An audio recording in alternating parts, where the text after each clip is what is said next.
Cue and Review, celebrating 40 years of audio production, welcomes you to this week's edition of the Glasgow Times Sports Podcast, recorded from our studio in the Bishopbriggs Media Centre and by our volunteers working from home. Keep up to date with Cue and Review news via our Facebook, Twitter or Instagram at Cue and Review, that's @CUEANDREVIEW, or get in touch with us directly by emailing information@cueandreview.com, that's INFORMATION @CUEANDREVIEW.com, or by calling 0141 772 3976.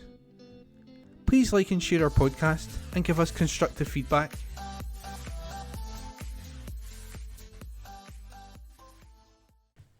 The gentleman who usually reads the Glasgow Times sports news, Bill Marwick, is on holiday at the moment, so we've tried to fill in for him the best we can between us. Thanks for listening. Glasgow Times recorded on Tuesday 28th of February 2023. Sport. Celtic set for South Korea pre-season trip, by David Irvin, sports writer. Celtic could head to South Korea in the summer as part of a pre-season trip to the Far East, according to reports. It's claimed Celtic are planning a trip to Japan in the summer, and now a stop in South Korea could be added to the calendar.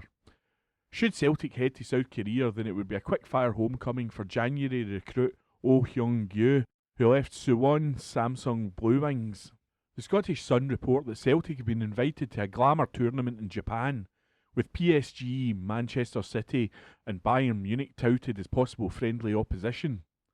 And the latest development has added that Celtic could head to Seoul this summer in keeping with the club global marketing strategy. Comes after Japanese media outlet Sponichi claimed that the club will head to Japan as part of the 2023/2024 season preparations, with matches against two J-League sides planned. Japanese-based journalist Dan Orlowitz at the time warned fans hoping to travel they would have to wait in the nation reopening borders to tourists. Orlowitz tweeted, "This is such a tap-in that the only surprise to me is that it took until now for something to leak, but I suppose there's no urgency 1+ year out." Of course, to those anticipating the Japanese boys' participation will be the Asian Cup, brackets likely hosted in SK or maybe Japan, close brackets. Would-be travelling supporters should keep in mind that as of this tweet, Japan's borders are still closed to almost all tourists. Obviously, hopes/expectations are that the latter issue is resolved by summer 2023, because if it isn't, then yikes. Also, don't look up flight prices right now if you're pregnant or have a heart condition. Just saying. By David Irvin. Glasgow Times recorded on Tuesday 28th of February 2023. Sport. Derek McInnes not expecting Rangers to be affected by cup final loss, by Ronnie Esplin. Derek McInnes does not believe Rangers' Viaplay Cup final disappointment will necessarily help Kilmarnock on their visit to Ibrox this weekend. The Light Blues and their fans are suffering after losing 2-1 to Old Firm rivals Celtic at Hampden Park on Sunday. It was Michael Beale's first defeat as Gers boss after 15 games, and the Govan side returned to cinched Premiership duty against Killie, hoping to keep pressure on the Hoops, who are 9 points clear at the top of the table. Kilmarnock are second bottom, 4 points ahead of Dundee United, having played a game more, with boss McInnes admitting their away form in the league, with just 2 points from a possible 42, has been horrendous.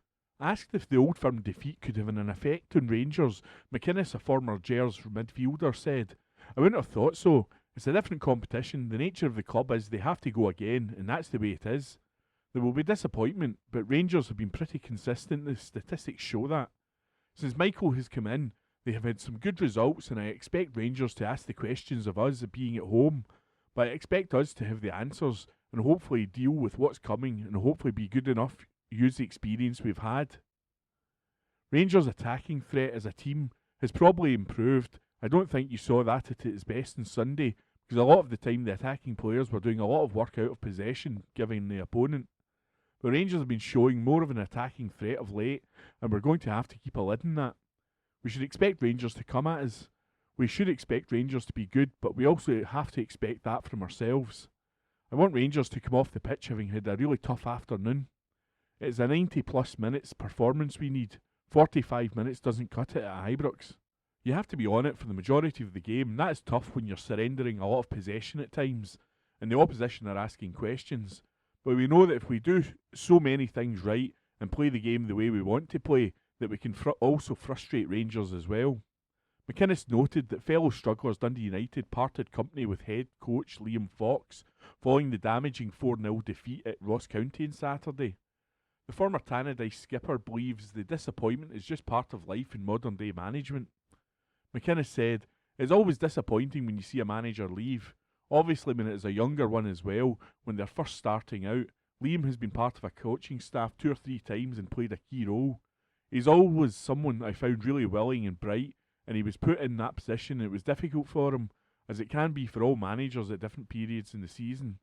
I saw his interview on Saturday and I felt for him, and it's a byproduct of the industry we're in. It is tough, we understand the pressure everyone is under. He's a good guy and will bounce back." By Ronnie Esplin, Glasgow Times, recorded on Tuesday 28th of February 2023. Sport. Mikel Arteta addresses Kieran Tierney at Arsenal transfer exit links. By Ewan Payton, sports writer. Mikel Arteta has batted off transfer speculation surrounding the future of Kieran Tierney at Arsenal. The defender is currently out of favour at the Emirates, with Alexander Zinchenko the clear first pick at left back. He's made 26 appearances so far this campaign, although the vast majority of these have been off the bench or in cup competitions in Europa League. Tierney has made just 4 Premier League starts. Newcastle United have been heavily linked with the Scotland international in recent days. Eddie Howe is believed to be a big admirer of the former Celtic star and would be keen to take him to the northeast of England this summer. It's since been reported that KT would be open to a move away from the Gunners, as he wants to be a first-team regular heading into the prime of his career. Manager Arteta was asked about the rumours in today's press conference. Instead of going into detail about Tierney's future though, the Spaniards shut down talk of a move. Asked if KT might be available to move down the line, the Spaniard responded, "I don't know, I'm not thinking about it. I'm thinking about what's best for the team, and obviously, and the players with the right to play minutes, which they all deserve, and we're going to try to do that in the next couple of games." By Ewan Patton, Glasgow Times, recorded on Tuesday 28th of February 2023. Sport. Partick Thistle boss Chris Doolan won't look beyond Dundee. By James Kearney, sports writer. Chris Doolan remains fully focused on the task at hand as interim Partick Thistle manager, and insists he cannot allow himself to be distracted by questions over his future in the dugout. The fans' favourite succeeded Ian McCall earlier this month and has faced an unforgiving fixture list in his first 3 games in charge, with all 3 taking place away from home. 4 points and 2 clean sheets were picked up in visits to Somerset Park and Gayfield as the Jags prepared to make the trip to Dens Park this evening. Doolan has not spoken to the board about his situation, and he's adamant that his focus lies squarely in the team's next game. "It's been a sharp learning curve, but that's the way it was always going to be. It's sink or swim," he said. "To me, it is about making sure I give the boys as much help as I can. It is about passing things on to the boys, but a lot of it is down to their professionalism and me trying to guide some things. I'm trying to make sure we're in the best frame of mind and coming up with a game plan for each match. It is 1 game at a time right now, and that's all I can do. There have been no more discussions about me taking the job longer term. I was tasked with a game, and we got through that and got 3 points at Ayr. We then got a point at Arbroath, and now we're tasked with the Dundee game. We're just focused on Dundee, and I won't let anything derail that, as the players and fans deserve us giving our full focus in this game. We can't do anything other than that. I honestly haven't even thought about (brackets my position, close brackets). I think I am too professional in the way I go about it that I won't allow myself to be thinking about anything other than Dundee now. It's a short-term way to look at it, but I think it's the best way under the circumstances. That's all we can do, and that's what everybody deserves, to give our all. Not only as a players on the pitch, but also as a coach and as a manager. We're fully focused in the next game. The most important game is always the next one.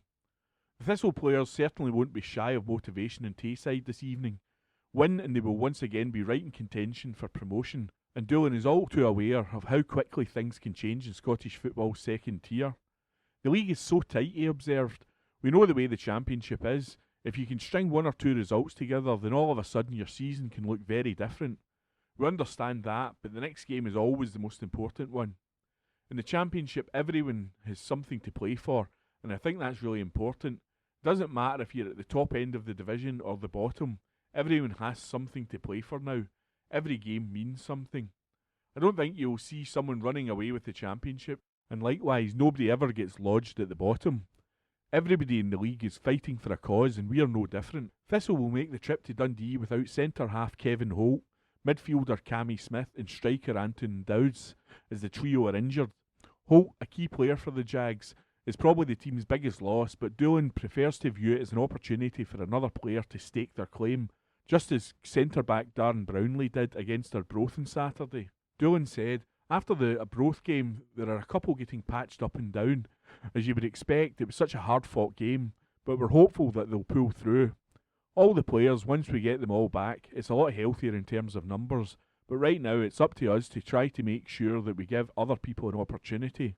I think that's what happened on Saturday. Kevin Holt is a big miss for the team, but Brownlee comes in and he was fantastic. It's about getting opportunity. Football is about opportunity, and if you take it, then you might happen to stay in the team. We have got to encourage that type of environment, people to get opportunities and then to take them.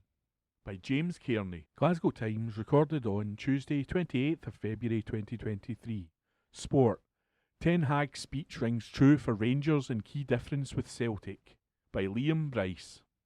Events at Hampden likely did not cross Eric Ten Hag's radar on Sunday, but as the Manchester United manager held court on Sky Sports following his side's Carabao Cup win over Newcastle United, a first trophy in 6 years, his words were eerily resonant with what had just transpired 400 miles up the road from Wembley. The Rangers players were probably still wandering around in that well-noted state of exasperated déjà vu as a feverishly passionate Ten Hag spoke, collecting their runners-up medals and shuffling off down the tunnel while Celtic yet again lapped up the capture of silverware. Rafa Varane, Casemiro, David De Gea, they know how to win trophies, Ten Hag said. You need such lads on the pitch to point the team, coach the team, organise the team, not only so from a technical perspective, but especially a mental perspective. It's so important. A winning attitude, they have to bring it in the dressing room, in the team. They have to handle difficult situations, and that's what they did again. Ten Hag inherited a United squad branded perennial failures, battered from pillar to post in the media, purveyors of misery for a fanbase long showered in unprecedented success. When the Dutchman arrived from Ajax last summer, there was little doubt he would instill tactical and technical improvements. The more pertinent question, however, could he make them winners again? There was so much more wrong at Old Trafford than a succession of managers without the right philosophy to get an underperforming, expensively assembled team firing. Multiple embarrassing capitulations against rivals Manchester City and Liverpool, a grotesquely expensive and horribly mismanaged transfer strategy, a divided dressing room leaking stories to the papers almost daily, a fan base in open revolt against hated owners. It was the very definition of toxic. But within 9 months, Ten Hag has ended the club's trophy drought, sent likely La Liga winners Barcelona packing the Europa League, and improved enough in the league to prompt discussion of whether United are, in fact, in a title race. The latter is probably beyond them for now, but there is an inescapable feeling that after countless false dawns, something that retired with Sir Alex Ferguson has returned, a winning mentality. Ten Hag will rightfully take swathes of credit, but he knows you can only get so far in preaching such a mindset, and he's players who live it every single day. In Varane, he already had one in-house, a colossal defender whose injury-riddled first year at the club curtailed his influence, but then he added Casemiro and Lisandro Martinez, who, when you include De Gea, formed a spine with a combined 51 major trophies. Then there's that oft-quoted tale of Casemiro sitting in Madrid watching Brentford rip United to shreds, and instead of severing all contact with United, he allegedly told them he was coming to fix it. More importantly, perhaps, Varane, Casemiro and Martinez do not bear the scars of the last several years of failure at Old Trafford. Given how Ten Hag lauded their importance to Sunday's success, it feels safe to assume they have dragged others back from the brink. This time last year, there was growing consensus a bereft Marcus Rashford needed to depart Manchester for the sake of his career. Now he's arguably the most informed forward in Europe. Bruno Fernandes is once more the dynamo who burst onto the Premier League scene in early 2020, before he was, like so many others, dragged down by the career graveyard United had become. They know how to win trophies. In some respects, it may feel like an odd comparison to make with Rangers. After all, the core of the current squad delivered one of the most important league titles in the club's history, won the Scottish Cup and reached a Europa League final. But they also find themselves in a position where the toll of repeated failures risks smothering their successes. The 2019 League Cup final repeated traumatic title collapses, shock semi-final defeats to Aberdeen and Hibs, 2 annihilations at Celtic Park within 12 months, a nightmarish Champions League campaign. There are only so many blows a team can take. Michael Beale is right in asserting he needs more recruits, but it is increasingly obvious that whoever comes through the door must not only be able to raise the technical level, but trigger a psychological reset. As it stands, there are too many deep scars in Rangers' collective psyche. Compare and contrast to Celtic, where one aberrational campaign notwithstanding, lifting trophies has become muscle memory. As Callum McGregor walked towards the Hampden steps on Sunday, a well-meaning SFA staff member pointed the Celtic captain in the right direction. With a rueful smile, he could be seen mouthing the words, "I've done this before." McGregor is Celtic's Casemiro, their Varane, a player who has been over the course so many times before that winning has simply become part of who he is. He has an elder statesman behind him in Joe Hart, a veteran of Premier League title wins, an influential personality. In Ange Postecoglou, the club of a manager who has won leagues in 3 countries. No matter how the significance of his credentials were questioned, not least by those of us in the media, winning is winning. This is not to look disparagingly on Beale's comparatively light CV. After all, few were familiar with the name Erik ten Hag when he became Ajax manager in 2017. They certainly know now. Every elite coach was once a rookie. The more pertinent point with Rangers is whether the squad he is moulding has become too burdened by disappointment. It's not uncommon for elite athletes and coaches to attest that the pain of defeat lingers longer than the joy of victory. Do Rangers really believe they can oust Celtic as Scotland's dominant force long term? The faces that followed full time at the weekend suggest not. However, the example set by Ten Hag at United demonstrates that change can come quickly with the right plan in place. It's now over to Rangers to find the right players and personalities to execute it. By Liam Bryce. This is from Glasgow Times on Wednesday the 1st of March from the sports section. Celtic will never tire of lifting trophies as Ange Postecoglou bandwagon rolls on. This article is written by Graham McGarry. A scale of Celtic's dominance over Scottish football over the last decade or more was writ large, literally and painfully for anyone of a Rangers disposition, in the scenes of jubilation behind the East goal at Hampden on Sunday. In response to a protest banner produced by Rangers fans at Livingston a week prior that implored their club to up their game, having won just 2 major domestic honours in 11 years, the Celtic fans unfurled one of their own, reading, 22 trophies in 11 years, we set the standard. Judging by those wild scenes, as full-blown fireworks somehow made it past a security detail at the National Stadium, to whom many a fruit shot has fallen afoul in the past, those Celtic supporters certainly haven't become jaded by the steady stream of silverware that has flowed into their trophy cabinet over that time. Worryingly for Rangers and their other domestic rivals, it appears that not even maintaining his perfect personal final record with an 11th consecutive win has diminished Celtic captain Callum McGregor's appetite for more, a point he hammered home to his teammates in the midst of their on-field celebrations. As teammate Greg Taylor revealed, his skipper won't allow complacency to creep in or to threaten that dominance. Not that anyone in green and white is getting sick of lifting trophies in any case. Just winning a trophy for this club is the best feeling, Taylor said. Callum made a good point on the pitch. You don't get tired of it because it's the best feeling in the world. Winning trophies, it's what the club demands. The support on Sunday, I thought they were outstanding. They deserved it. I don't think I'll ever get tired of it, to be honest. It's such a difficult thing to do. People don't realise that. We're fortunate we're at a club that you get the chance most years to compete. but it's getting that over the line. We are in a very fortunate position. Everyone in that changing room realises that. Complacency is the one thing you can't label this group of players of being. We treat every game the same. We have always got the same belief that we can play our football. Equally, we have got the same respect for all our opponents. That won't be any different come Sunday at St Mirren. We'll enjoy this because winning trophies isn't easy, so we deserve to enjoy the success. The Celtic fans may well have made their point at the weekend, but Taylor didn't feel it was necessary for the players to do the same away from the field of play, despite bullish soundbites from the likes of Rangers forward Fashion Sakala, giving them ample reasons to revel in rubbing their rivals' noses in their victory. "I don't think we're about making points to other teams," he said.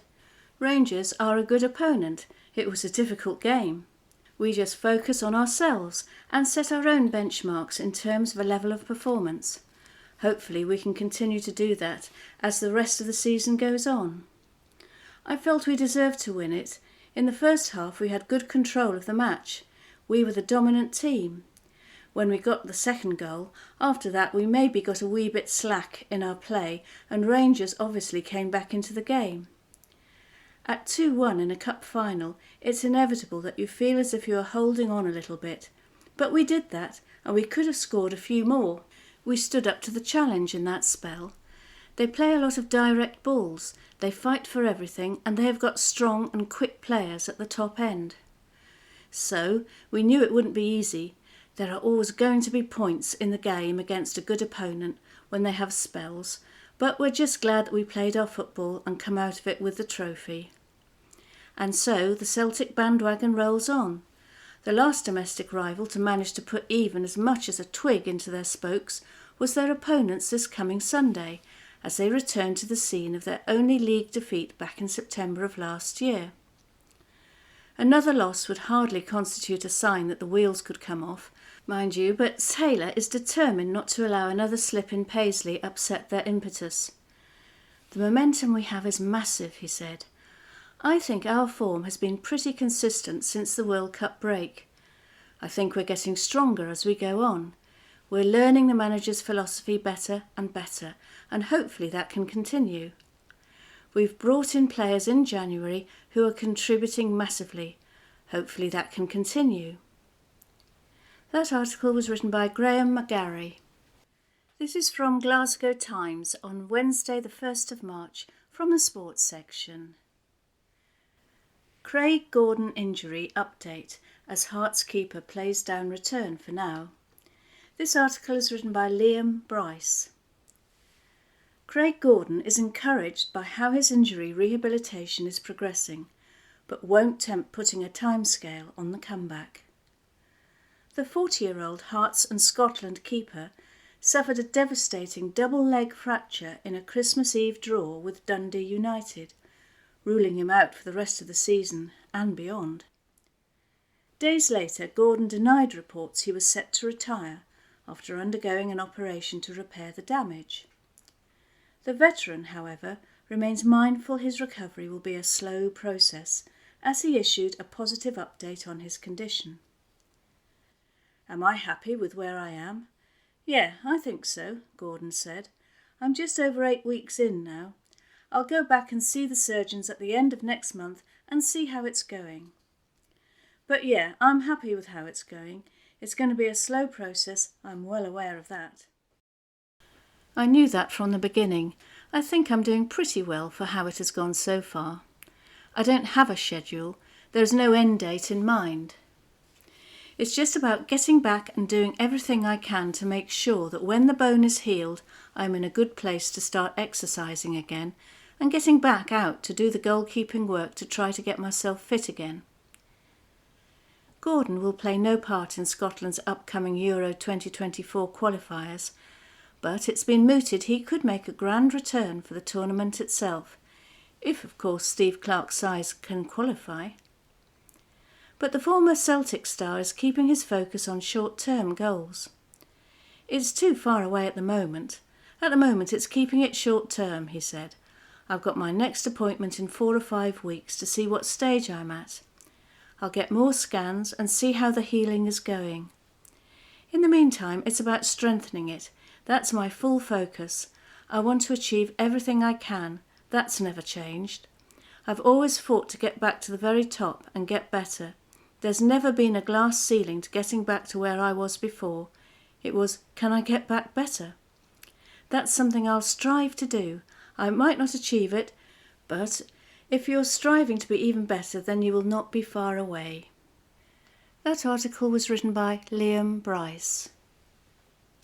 This is from Glasgow Times on Wednesday the 1st of March from the sports section. Michael Beale, Rangers team selection defended by former Celtic star. This article is written by Ewan Payton. Michael Beale has been defended over his Rangers team selection in Sunday's Viaplay Cup final by John Hartson. The Ibrox gaffer came under scrutiny in the aftermath of the showpiece game for his failure to start Todd Cantwell and Nicholas Raskin in the match. Instead, the Englishman opted for John Lundstram and Glenn Kamara as his two midfield holders, with Malik Tillman featuring in the more advanced role. Both Cantwell and Raskin have impressed during their short cameos in the team so far, albeit they hadn't come up against an opponent as strong as Celtic. The likes of Berry Ferguson and Andy Halliday have been critical of Beale for his team selection for the Cup final. However, Hoops hero Harton has backed Beale over his choices, insisting hindsight is a wonderful thing. He told Go Radio's football show he's gone with what he feels was his best fit 11 players. Now Tillman's been very good for him in recent weeks. Yes, Lundstram has been lacking that game time. He's missed several games, but Lundstram has been a big player for him. He's been a big player for Rangers since he arrived. It's always easy to talk in the aftermath. If Rangers had gone and did okay, then it would have been the correct decision. I know it's all ifs and buts and what may have been, but he's gone with the team that he felt would impact Celtic on the day. Now we can look at it and say Beale may put his hand up and say, I may well have gone with Raskin. But he trusted Lundstram on that particular day to go and perform for him, and it never quite worked out. That article was written by Ewan Payton. This is from the Glasgow Times on Wednesday the 1st of March from the sports section. The pyro debate. MSP calls for safe pyro areas to be explored after Hampden disorder. This article was written by Matthew Lindsay. The MSP, who tabled a motion at Holyrood opposing the repeal of the Offensive Behaviour at Football Act, last night stated that the introduction of safe pyrotechnics sections inside Scottish football stadiums should be explored. The Viaplay Cup final between Rangers and Celtic at Hampden on Sunday was marred by supporters of both clubs in the 49,529 strong crowd setting off flares, smoke bombs and strobes and even firing rockets into the pitch. John Mason, the SNP MSP for Glasgow Shettleston, cautioned against relaxing the laws on the sale of alcohol inside grounds and offensive behaviour at matches, following the riot at the end of the Scottish Cup final between Hibernian and Rangers in 2016.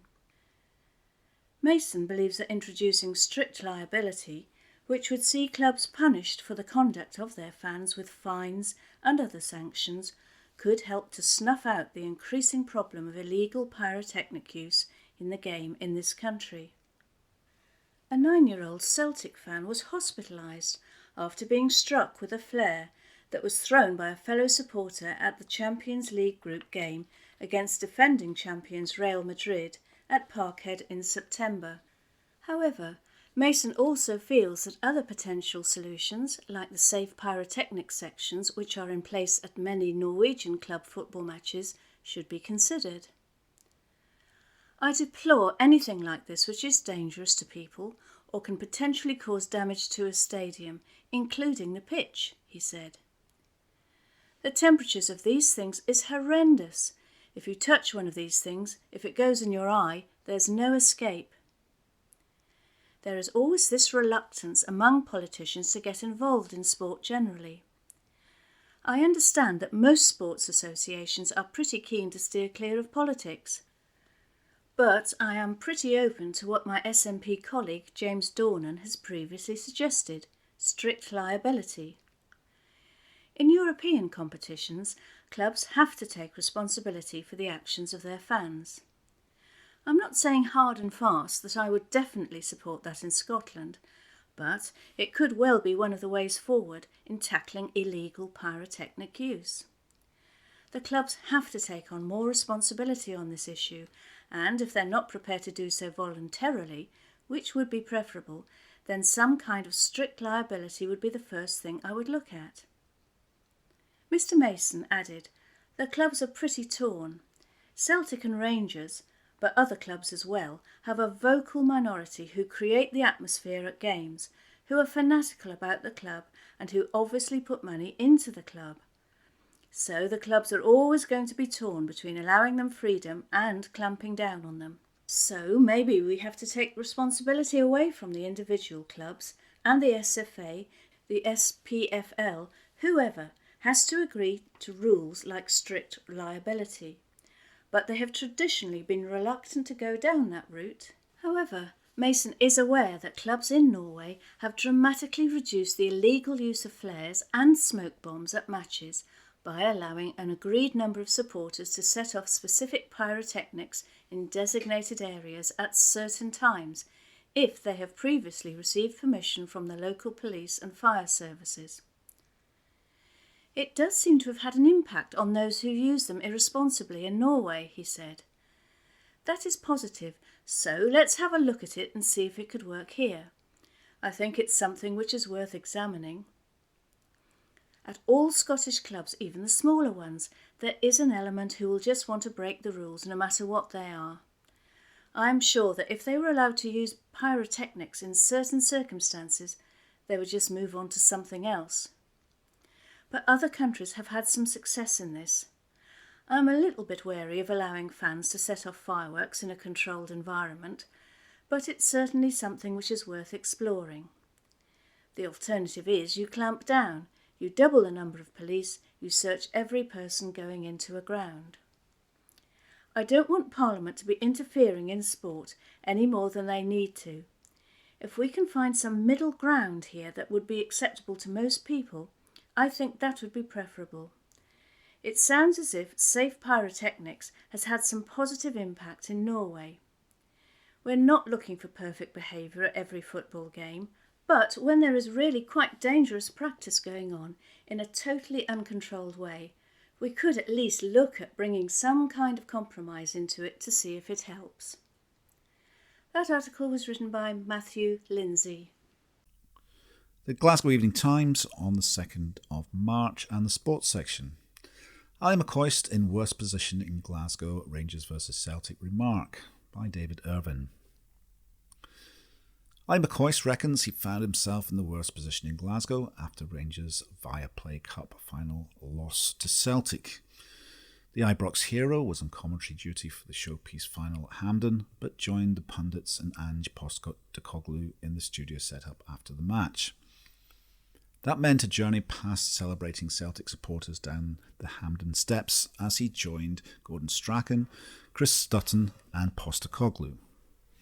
But seeing the funny side, McCoist admitted he had to take his medicine as he referenced dogs' abuse from partying Celtics fans.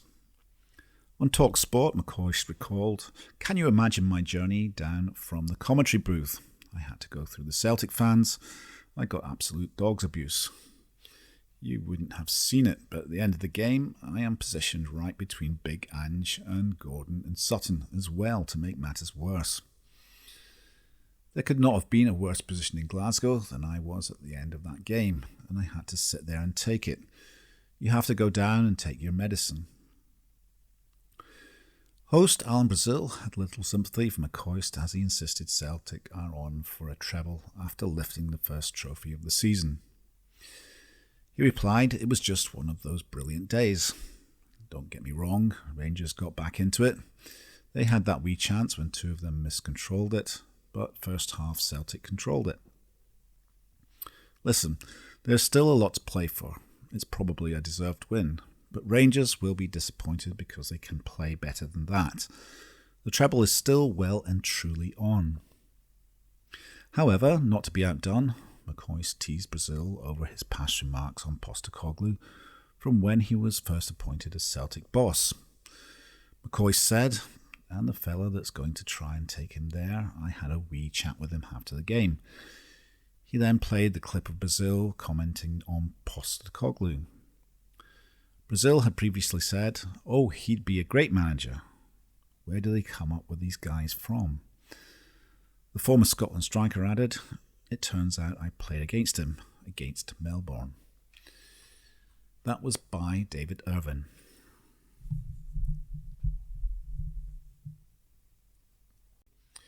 The Glasgow Evening Times on the 2nd of March and the sports section. Celtic winger Johnson switches international allegiance to Ireland by David Irvine. Celtic winger Mikey Johnson has decided to switch his international allegiance to Ireland, according to reports. The Parkhead young youth graduate is reportedly in the process of switching to represent Ireland at international level. Johnson, 23, is currently on loan at Victoria Guimarães in Portugal and had previously played for the Scotland youth sides at under-19 and under-21 age groups. However, the Independent reports Johnson has chosen to represent Ireland, who he qualifies for through his grandparents being from Derry. It's claimed Johnson has been in talks with national team boss Stephen Kenny throughout the winter months, with FIFA clearance expected in the imminent future. The international allegiance switch could even come through quick enough for Johnson to have a shot at call-up for matches later this month. Ireland first faced Latvia on March 22 in a friendly before taking on France in UEFA European Championships 2024 qualifying. Ange Postecoglou has included Johnson in pre-season at Celtic before his loan switch to Portugal. Johnson has played 17 times for Vitória so far this term, but was an unused sub for his loan side on Monday when Kenny reportedly made the trip to watch the winger. Postecoglou previously explained that a loan move could bring out the best out of Johnson, who he branded a talented footballer. Ahead of his temporary Parkhead exit, Postecoglou said of Johnson, "Potentially we are working with Mikey on that, and I think with him there is definitely a talented footballer there, but sometimes you just need a different environment to help that happen. I just think for him and his career, some time away playing in a different environment, enjoying his football and bringing out all the potential we know he has might suit him. He has been unlucky with injuries, but the good thing is, during this pre-season, he has been great. He has not missed a session and he has done everything. Part of my responsibility is to develop younger players or ones that have yet to establish themselves, and the decision as to whether they get enough game time here or it is better to look elsewhere. With Mikey, my view is that we are working hard with him to try and see if we can facilitate something like that happening." That was by David Irvine. The Glasgow Evening Times on the 2nd of March and the sports section. The pyro debate. MSP to push for government legislation to snuff out pyrotechnics by Matthew Lindsay. Scottish Government legislation is the only way to curb the illegal use of pyrotechnics at football matches by supporters, according to the MSP, who has campaigned for the introduction of the strict liability in this country for the past 7 years. James Dornan, the SNP MSP for Glasgow Cathcart, was horrified when he saw the number of flares, smokes, bombs, strobes and rockets which were set off by fans of both Celtic and Rangers at the Viaplay Cup final at Hampden, which is located in his constituency, on Sunday. Dornan had tabled a draft proposal at Holyrood for a bill which would make clubs strictly liable for their supporters' conduct in 2016, has written to the SFA, SPFL and Police Scotland about the scenes he witnessed in the match. However, he stated that he has no faith in the senior clubs or governing bodies addressing a problem which is on the rise across the country, and revealed that he will be urging the government to take steps to do so.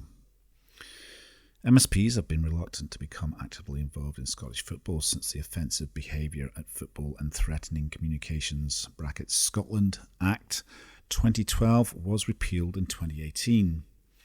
But Dornan believed Parliament has had to act before somebody is seriously injured. I'm completely opposed to the use of pyrotechnics at football matches, he said. It is illegal, it is a danger to public health, it is a danger to everyone around the person using them. It is completely inconsiderate of the normal football fan. It is something that football clubs, governing bodies, and even supporters should be doing everything they can to get rid of. I am in the process of writing to all of the appropriate bodies, the police, the SPFL, the SFA, and others about this issue. But I am going to be pushing the government on things they need to do, because you can guarantee the clubs and the governing bodies will not do anything unless they are forced into it. They have shown that. Dornan added, the Scottish Parliament was told in the last session that there weren't the legal powers to push it, strict liability, though, through. But I have started pushing the government more and more to take this seriously, because what will happen eventually is that one of those rockets that the clown at Hampden on Sunday was setting off from the end of a 6-foot-long pole will go into somebody's face. Then everybody will be up in arms and will say, how did we let this occur? I will also be writing to both Keith, Justice Secretary Brown, and Marie, Minister for Sport Todd. The government have to say this is unacceptable, and if the FSA or SPFL haven't sorted this out within a very definitive timescale, we will be taking legislative action. That is the only way it can be addressed, in my view. Celtic closed the safe standing section at Parkhead for 2 games in 2017 after Glasgow City Council expressed concern about the flares being set off under a banner display and warned the renewal of the stadium safety certificate, which is needed for the operation of the stadium, was at risk. Dornan feels that taking responsibility for awarding safety certificates away from local authorities could allow Holyrood to address crowd disorder at matches. I want strict liability, he said. This time I'm looking to do it with a licensing approach. Clubs already have to show that stadiums are safe and secure places. They have a responsibility to those who go and watch the game and those who participate in it. But they can't be safe and secure places if people are setting off fireworks. If the government say there is a standard safety certificate across the whole of Scotland instead of leaving it to each individual authority, that is fine. It is a route that I see is there. If somebody can come up with another route to achieve the same thing, then I would be open to it. Westminster set up a fan-led review of football governance in England following the European Super League crisis in 2021 and are set to appoint an independent regulator of the game down south as a result of the findings. Dornan would also like to see a similar survey in Scotland carried out, which he is certain will show widespread concern about the use of pyrotechnics among the vast majority of supporters, and believes a regulator would also benefit the game in this country. I've written to Marie about the fan review they had down in England and suggested that could be done up here, he said. If we did that, there is an opportunity for fans to put forward their case and say we don't want this. If you had a completely independent regulator, it would be a great thing. It doesn't necessarily need to be a football person, it just needs to be somebody who can hold people to account. There are thousands of issues in Scottish football, not just pyrotechnics. That was by Matthew Lindsay. The Glasgow Evening Times on the 2nd of March and the sports section. Partick Thistle can still win championship, insists Brian Graham by James Kearney. Brian Graham insists that the Cinch championship title remains within Partick Thistle's grasp after the Jags secured a 3-1 win at Dens Park on Tuesday night. The 35-year-old scored either side of a half-time from a Thistle corner. The first fell to the feet of Harry Milne, who set up Graham to slot home, and the second came via a flick-on from Conor McAvoy that the striker nodded in at the back post. And although Dundee briefly threatened a comeback when Jordan McGee bundled home to make it 2-1 within 15 minutes to go, the victory for the visitors was secured when Milne restored his side's 2-goal lead within a minute. The results leaves Thistle in 5th, tied on 40 points with Ayr United and Raith Rovers. But with 7 points separating the top 5, Graham is adamant that it's all to play for in the title race with 10 games to go. It was a team effort from the get-go. We worked our socks off to stop them from playing, Graham said. The midfield and defence were getting the second balls, and then we were trying to counter. The game plan worked to tee and come to Dens, and win 3-1 is a great night. I am delighted to score a goal in each half, and we showed our character again. When they scored to make it 2-1, you think the pressure would be on. But Harry played a 1-2 with Adrian Fitzpatrick, and he scored to kill the game. It's a great 3 points. It's 3 tough away games, and we have taken 7 points from 9. Now we have to look to take another 3 against Raith on Saturday. We are back in the playoff mix, but we never thought we were out of it. I'm not giving up hopes of the title, as this league is mental and there's no way you can give up. I have firm belief we can go and do it, but we know it will be a big ask. I'm not deluded in that fact, but we have good enough squad. We have to keep churning away, but we know we can do it. He added, there are no easy games in this league. We know that. I understand what has happened when we lost to Cove and Hamilton, but it can happen in this league. It is crazy at times, but we have a bit of momentum and we have to keep kicking on and believing in ourselves. The midweek win was Chris Doolan's 3rd game as interim manager of the Jags, and the fans' favourite has now collected 7 points out of an available 9 from 3 tricky away days. A decision is still to be made by the club board on the 36-year-old's long-term future in the dugout, but he has certainly managed to steady the ship in the wake of Ian McCall's departure after the 3-2 defeat to Rangers in the Scottish Cup last month. It has been a case of all hands on deck since McCall and his assistants Neil Scally and Alan Archibald departed Firle Hill, as Graham knows only too well. Doolan and Academy Director Paul MacDonald have stepped up from the duties from the youth set-up, and the players have been getting on with the day job, he says, and the striker has been pitching in other ways too. Chris hasn't had to change too much, to be honest. Graham, who manages the club's women's side, said, in the first week he had to steady the ship, but for us as players it didn't need to be steadied. We played well at Ibrox, but the club made the decision, and Chris is an interim and he is doing well. We haven't lost in 3 games under him. We have to focus on the whole club. That's what it's about. We have to stay together and keep fighting. It's not up to us when a decision is made to sack the manager. As players, we have to concentrate on the football. He continued, I was suspended for Chris's first game, and he asked me to take notes from the stand, and I passed a few on at half-time. Even against Arbroath, I was on the bench, and he asked me to see how Arbroath set up. I'm willing to help.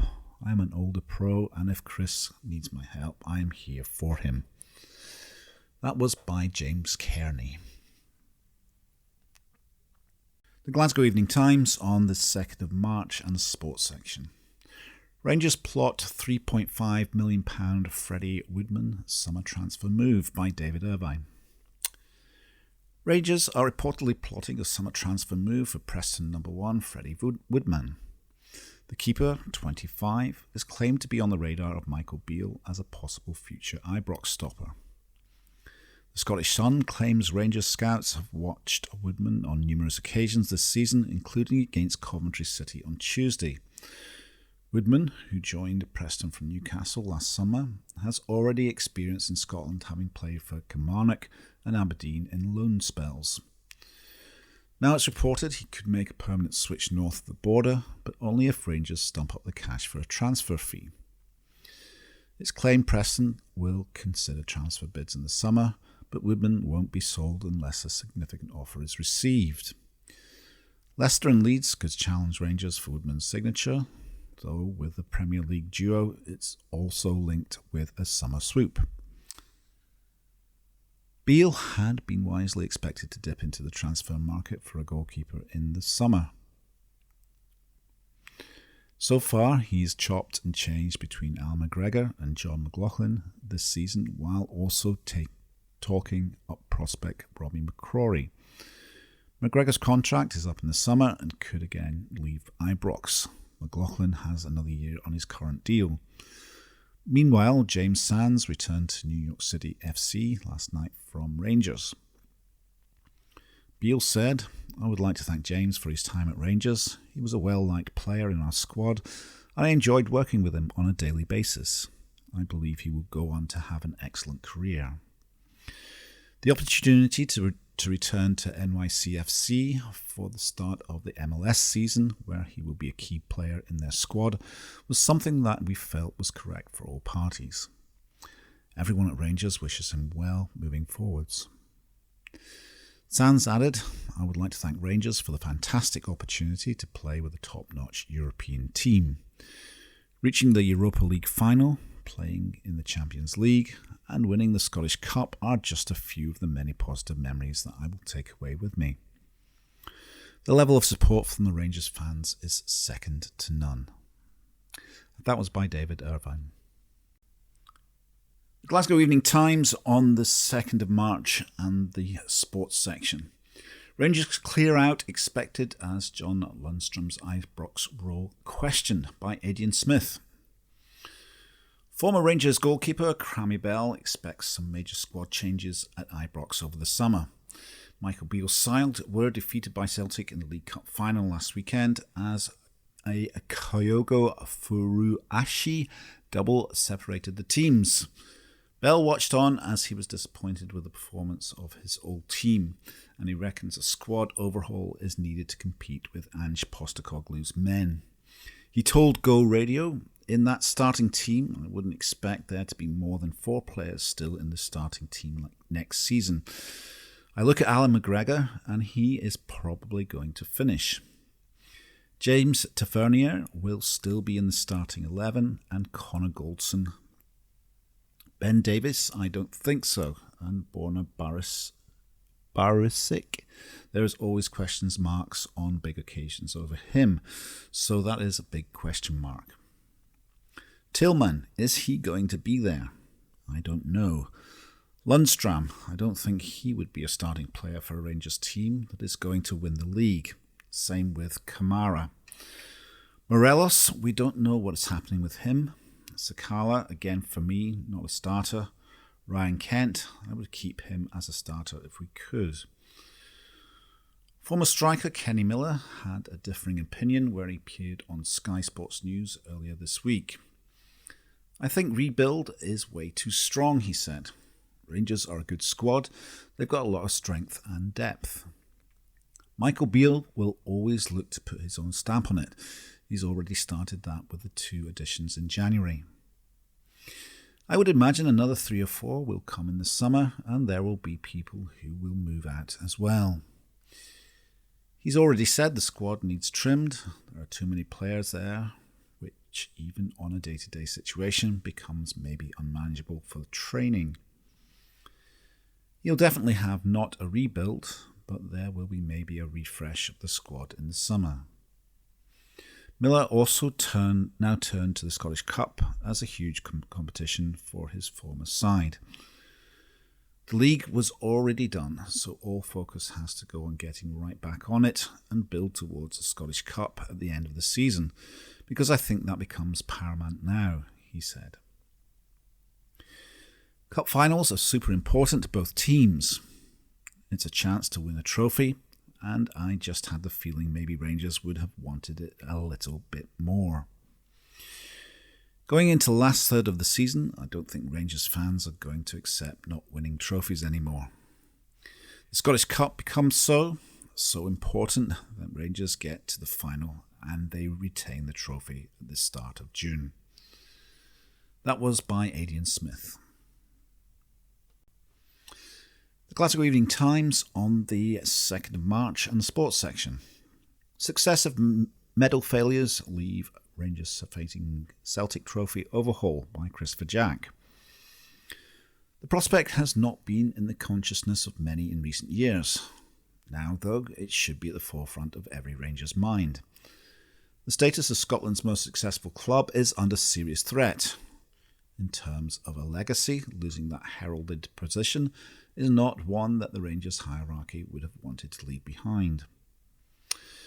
Victory over Michael Beale's side on Sunday saw Celtic lift the League Cup for the 21st time. The Premiership title, that will be secured sooner rather than later, will take the Parkhead Roll of Honour to 115 major trophies, and the historic benchmark set by their old firm rivals is now very much in their sights. Beale was tasked with adding to the 117 accolades, comprising of 55 league flags, 34 Scottish Cups, 27 League Cups, and the European Cup Winners' Cup, when he was appointed as manager in December. He failed to deliver his first silverware at Hampden, and the importance of the Scottish Cup cannot be understated now that Ange Postecoglou has a treble within touching distance. The situation across the Old Firm divide was spelled out in black and white, and green and white are a week apart. The meaning behind the messages told their own story. A banner unfurled during the win at Livingston proclaimed 2 trophies in 11 years, uphold the standards that matter, as Union Bears upset their manager and gave their rivals an open goal to aim for. It was one that the Green Brigade duly capitalised on. In the seconds after the final whistle, a message reading 22 trophies in 11 years, we set the standards, was displayed while Postecoglou and his players celebrated a deserved triumph. Beale revealed before the final that he had been irked by the message from his own supporters, and he, regardless of the protestations for some of those involved, took the display personally. A public call for unity was made after Beale made his feelings clear behind closed doors. Ultimately, it is what the 40-year-old oversees on the pitch that matters above all else. Beale has an appreciation of the history of the club, an understanding of the value system that helped build it, and he will know full well what it would mean for Rangers to be overtaken by Celtic in the Scottish football title table. There are mitigating factors in the way the deficit has been reduced by the green half of the city and the years that Rangers spent climbing back through the leagues, rebuilding on the park as well as off it. Offered Celtic a free hit at the trophies on offer. It was duly taken advantage of, but recent seasons, where the playing field has been more even, are damning from a Rangers perspective. One league title, even one which was as historic and cherished as number 55, is not an acceptable return, and the 2 campaigns after that success have been woeful in Premiership terms, as an opportunity to consolidate, even dominate, has been squandered at Ibrox. Rangers didn't have the quality on either side of the white line before Steven Gerrard's appointment in 2018. The cup record during his reign has been well documented, and Beale now has a chance to make amends for his part in it, despite losing a second final to Celtic. Defeats to Aberdeen in both cup competitions left Rangers helpless to prevent Celtic sweeping the board in that first season, and the achievement was repeated the following term as COVID brought a premature end to the campaign but couldn't halt the hoops. Rangers have never had the look or feel of a team that could be as consistent in their collection of titles and trophies. This could have been an age to savour for supporters, but they have been let down time and time again by successive managers and a team who have not fulfilled their potential. When Gerrard was finally able to dethrone Neil Lennon's side in the Premiership, he faltered badly elsewhere. Given the position of strength that season, losing to St Mirren and St Johnstone and seeing both cups end up at McDiarmid Park was unforgivable. Beale cannot be held accountable for the defeat to Hibernian at Hampden last term, or take any of the credit for the Scottish Cup success in May that was delivered by Giovanni van Bronckhorst just days after the heartache of Seville. He must, though, find a way to turn a team that have stumbled more often than they have succeeded into one that can conquer rather than compete. This is a group that have given supporters many highs in terms of individual results, but it has not delivered sustained silverware. Quite simply, it has not won anywhere near enough, and this era will be remembered for the lows as much as the highs. Captain James Tavernier spoke about the process of picking up his teammates to go again, about learning and growing in the aftermath of the defeat on Sunday afternoon. The interview, like those conversations, have been heard too often, and the next evolution of the side must accomplish what this current one has not been able to, and win time after time in the manner that is expected at Ibrox. The record over the last 5 years cannot be defended, and such a meagre haul should never be accepted. If it is, Rangers won't just see their trophy tally surpassed by Celtic. They will have to sit back and watch as their rivals continue to largely monopolise the game here. Talking about winning has been easier than actually doing it in these past few seasons. The statistics tell their own story, and Beale must now change the narrative and the protagonists as he dismissed the use of rebuild to describe the process that must see Rangers evolve and triumph next term and thereafter. Good teams win matches, but great teams win medals. As the squad prepares for what must be its most substantial overhaul since Gerrard arrived, many members of it will have to face up to the harsh truth that they have been second best too often, and their respective legacies will be remembered as such. The achievements of Celtic over such a sustained period are remarkable. Even the changes of manager from Brendan Rodgers to Lennon and then on to Postecoglou have not interrupted the ruthless pursuit and earning of honours, and that is the challenge that Rangers must rise to whenever their next day of glory arrives. Winning leagues and cups is about character as much as quality. Both have been questioned at Ibrox at various stages, and Beale must find a way to address the situation inside one transfer window if Rangers are to stem the tide of Celtic medals and avoid the ultimate accolade in the history books being taken away from them. League tables never lie. Right now, either does the medal table. If the reality of the situation hasn't hit home by now, then it really should have. Time will tell if it's already too late for Rangers. That was by Christopher Jack. From the Glasgow Times, Sunday the 5th of March 2023. Only Sport Scottish Amateur Cup Quarter-Finals Roundup by Ian Somerville. Yesterday's Only Sport Scottish Amateur Quarter Cup Final ties did not fail to disappoint.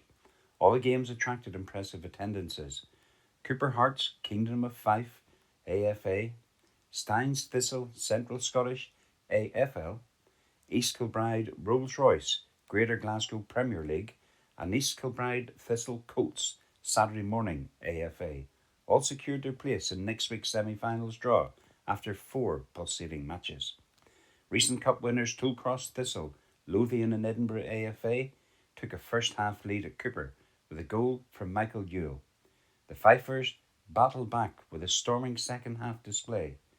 A terrific Liam Kelly free kick and a stunning winner from substitute Ryan Gray earned the Hearts their 2-1 win. Steins Thistle were the only side to win away from home, overcoming Doon Castle, Caledonian League, with a goal midway through the second half. Doon had enjoyed the better of the first half, but were unable to break the deadlock. Steins were the more likely side in the second half. An opportunist goal from Ryan Wilson was enough to take Steins through. The Toryglen Regional Sports Facility hosted the all-Saturday morning AFA clash between East Kilbride Thistle Coats and Tannockside United. A man-of-the-match display from keeper Colin Gillick and 2 goals from Gary O'Hanlon proved decisive for the Coats. Despite being reduced to 10 men, they held on for a thrilling 3-2 win. East Kilbride Rolls-Royce ensured the South Lanarkshire town will have 2 representatives in the last 4, with a fine 3-1 win against Stonehaven's Cowie Thistle from the Aberdeenshire Amateur FA. The Rowley paired into what looked like an unassailable 3-0 lead at the K Park. However, a battling Cowie fought back with late goal to reduce the deficit to 3-1. The dream of a Hampden final very much remains for each of the semi-finalists. The quarter-final results: Cooper Hearts 2, Tollcross Thistle 1, Dooncastle 0, Stynes Thistle 1, East Kilbride Thistle Coach 3, Tannockside United 2, East Kilbride Rolls-Royce 3, Cowie Thistle 1. That article was by Ian Somerville. From the Glasgow Times, Monday the 6th of March 2023. Sports section. Kieran Tierney facing impossible task at Arsenal amid transfer speculation, by Aidan Smith, Digital Sport Audience and Engagement Editor. Ex-Arsenal defender Mikael Silvestri believes Kieran Tierney is facing an impossible task as he tries to oust Alexander Zinchenko. The Ukrainian is the preferred starter at left back currently for Mikel Arteta, and as a result, Tierney is finding game time hard to come by. As a result, transfer speculation is starting to mount around the defender, with Newcastle United heavily linked with a potential move. Silvestri told bettingexpert.com Zinchenko is quite a special player. That's what it is when asked why Tierney is not able to break into the starting 11. You have to compete with someone else who's won the Premier League already with City, and he's doing very well. That's what it is. It's just tough because of that. You have to be patient. It doesn't mean you just let go and wait. You have to prove in training every time that you deserve to play. But yes, it's difficult to get Zinchenko out of the team. I would say it's pretty much impossible. Meanwhile, Thomas Partey believes Arsenal's young squad has matured into a team capable of winning the Premier League. The Gunners sit 5 points clear at the top of the table, having come from behind to seal a last gasp 3-2 win over Bournemouth on Saturday. No other squad in the top flight is younger than the one assembled by Arsenal boss Mikel Arteta, but the likes of Bukayo Saka, Martin Odegaard and Gabriel Martinelli have shone this season. At 24, Captain Odegaard is the oldest of that trio, while others such as Aaron Ramsdale, Ben White and William Saliba are also yet to hit their prime. Despite lacking experience, which was balanced out to some degree with the signings of title winners Gabriel Jesus and Alexander Zinchenko from Manchester City last summer, Arsenal are riding high this year. Asked if the likes of Jesus, Zinchenko and himself are talking the younger players through things, including keeping calm when chasing a game at 2-0 down, Partey replied, "Well, I think now they are not younger players anymore. They have experience. They've been playing for a long time. They're mature. I think it's time for them to be able to achieve whatever they want to achieve. That is their dream. I think they are ready to achieve this." That article was by Aidan Smith.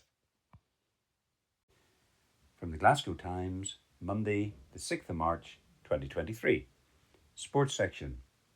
Chris Commons says Celtic subs would start for Rangers as he slates Ibrox squad.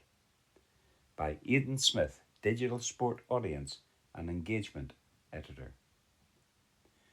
Chris Commons has taken aim at Rangers squad and recruitment, insisting Celtic substitutes would start for the Ibrox outfit.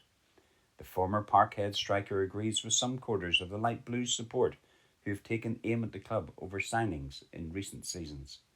Commons believes there's a huge gulf in quality between Rangers and Celtic, and he feels Gers fans are right to voice their concerns.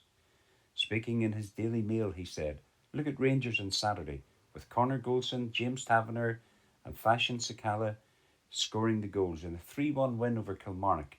These are players signed by Steven Gerrard, and in the case of Tavernier, by Mark Warburton. The squad is still made up of signings from previous managers. It just highlights how stagnant things have become at Ibrox and how the recruitment model has failed, with fans now making their feelings on this clear to sporting director Ross Wilson. Even Celtic subs would walk into this Rangers team at the moment. The gulf in quality and depth between the two squads is massive. Postecoglou has built a ruthless machine at Celtic, one which is now relentlessly hunting down another league title. After the demolition in Paisley, Celtic have now scored 250 goals in just 99 games under the Australian. Commons has also predicted disaster if Rangers are to lose another fixture in the near future. He continued, Rangers face a difficult trip to Easter Road on Wednesday night to face a Hibs team who have picked up some decent form lately under Lee Johnson. There's some serious unrest at Ibrox at the moment. We've seen it with some of the banners unveiled by fans in recent weeks. They can see how far their club is behind Celtic on and off the pitch. Recruitment is key to success in modern football, but it's an area where Rangers have faltered badly since winning the league. By and large, they've signed a load of dross, while also allowing key players like Ryan Kent and Alfredo Morelos to run down their contracts. Celtic's stance on things like that is night and day. As soon as anyone shows any indication they won't commit to a new deal, they're out the door. Postecoglou is ruthless about it, and we've seen that with Josip Juranovic and Georgios Guakimakis. Rangers, on the other hand, allow players to dilly-dally. Given the unrest among supporters, it feels like Rangers are just one result away from things really blowing up. It's impossible to avoid the feeling that the past week has really put into perspective just how far they are behind Celtic. That article was by Aidan Smith. From the Glasgow Times, Monday the 6th of March 2023. Sports section. Rangers fans deserve better as banner takes aim at under fire board. By Christopher Jack, senior Rangers writer. The message was there in black and white. The applause that greeted it told its own story. Judging and gauging the mood of the Rangers support is an almost impossible task. It is too large in number and widespread in geography, too varied in age, background and outlook to be classed as one body. The common denominator, of course, is that every member of it demands and expects success at Ibrox. When that is not the case, the individual voices become collective, and the louder it shouts, the more difficult life will become for the Rangers hierarchy.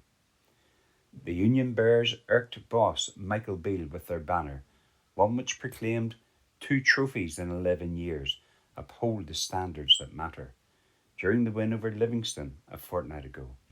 Since then, Beale's side have failed to add to the honours list, and the defeat to Celtic has seen the temperature rise once again.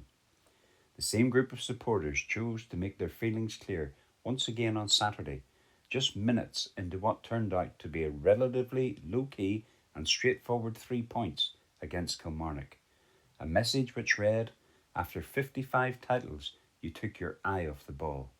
Time for change, it was affirmed in the Broom Loan front. Supporters had been split on the meaning and the timing of the Union Bears intervention last month. This time there was backing from around the ground as fans clapped to show their approval. Those in the director's box couldn't have missed the sight or the sound. Away to the right, another banner with the faces of Stuart Robinson and Ross Wilson on it was also on display. The same image of the managing director and sporting director has been widespread online in recent days. Some of the graphics have included board members, including Chairman Douglas Park, as the animosity towards those in the corridors of power has been heightened. The feelings have not just been formed in the days after the defeat to Celtic. That moment has been the tipping point, but the issues have steadily mounted for some time. And it was just a case of when the frustration that bubbled under the surface erupted into fury. With so many of the messes, from the Australia friendly to merchandise, from transfers to customer service, have been self-inflicted by the Rangers directors and executive, and calls for widespread changes are nothing new. The key point is just how many of the board believe are with them or against them. All of those issues can be managed and then forgotten when the ultimate bit of business is taken care of and silverware overshadows everything at Ibrox. If the team is winning, it acts as a one-size-fits-all answer to every problem, and the voices of discontent can be marginalised. The board could dismiss a couple of banners and a round of applause as nothing more than rabble-rousing, if they wished to. A swelling of the numbers would be impossible to ignore, and they will have no option but to take real notice if the pounds stop coming in at the remarkable rate in which they have done for so long. The coming weeks will therefore be hugely informative. Is this discontent a flash in the pan after an old firm defeat that will eventually settle down? Or is it the beginning of pressure being applied and questions being asked about just where Rangers are and where they're heading? Every member of Beale's squad is playing for their future right now. In the same regard, key figures at Ibrox must also convince supporters that they are the right men to guide Rangers to major honours. That is not one league title out of 5 or a solitary cup in the same time frame. It is sustained success. Glories in the manner that Celtic have achieved time after time, even as managers, players and decision makers have come and gone. Rangers as a club and a business is shaped and driven from the top down. Park had his chance to present this vision for the future at the annual general meeting in December and didn't exactly wow the audience with his delivery or his message. A short monotone answer of the plan for the next 5 years is to win as many trophies as we can and build a team that can win as many games as we can and to reinvest in the club as much as we possibly can. It wasn't greeted with a rapturous enthusiasm, and Robertson and Wilson later bore the brunt of the criticisms from the floor. The board had given themselves a new shield just days before as Beale replaced Giovanni van Bronckhorst. That was fine and well at the time, but fans are now looking for proper answers, real leadership, and the questions and criticisms will only increase in number and regularity if the future doesn't look brighter sooner rather than later. Beale's calls for patience in recent days were made with the knowledge that they will largely fall on deaf ears. He is at a club where second is last, where time is not given, and where the price of failure is the exit door. This should be the same at boardroom and executive level, as it is for the players and the manager, and the targets of the banners on Saturday must be aware that the situation will only escalate if Rangers finish another season empty-handed, while the Parkhead trophy room contains all 3 pieces of silverware once again. Rangers fans have been incredibly patient. Year after year they've put their money in and backed bosses, some inspiring, others simply inept. And a club that won the title 2 years ago and reached the European final last May should not be classed as outsiders in a 2-horse race. The supporters have done their bit and have earned their right to make their feelings clear. As another famous banner once said, the Rangers fans deserve better. That article was by Christopher Jack. That concludes this week's edition of the Glasgow Times Sports Podcast. Please remember to subscribe to our channels at Q and Review and to tell your friends about our service.